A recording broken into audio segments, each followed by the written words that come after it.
नमस्कार, मी प्राची शिरकर. आपण पाहत आहात प्रहार न्यूज लाईन. सुरुवात करूया महत्त्वाच्या हेडलाईन्स. स्थानिक स्वराज्य संस्थांच्या निवडणुकीत महायुतीला घवघवीत यश मिळणार, मुख्यमंत्र्यांनी व्यक्त केला विश्वास. ईपीएफओ सदस्यांना पात्र शिल्लक रकमेच्या 100% पैसे काढता येणार. ईपीएफओ सेवा सुलभ, जलद आणि पारदर्शक होणार.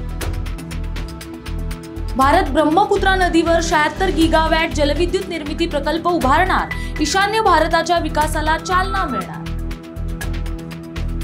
IRCTC घोटाळा प्रकरणात लालू यादवांच्या कुटुंबाच्या अडचणीत वाढ. यादव कुटुंबातील सदस्यांवर आरोप निश्चित, खटल्याची सुनावणी लवकरच सुरू होणार. कोल्ड्रिप कप सिरप तयार करणाऱ्या कंपनीला दणका. कंपनीचा औषध निर्मितीचा परवाना रद्द, तर तमिळनाडू सरकारचा मोठा निर्णय. महाराष्ट्रात मंकी पॉक्सचा शिरकाव. धुळ्यात आढळला पहिला रुग्ण.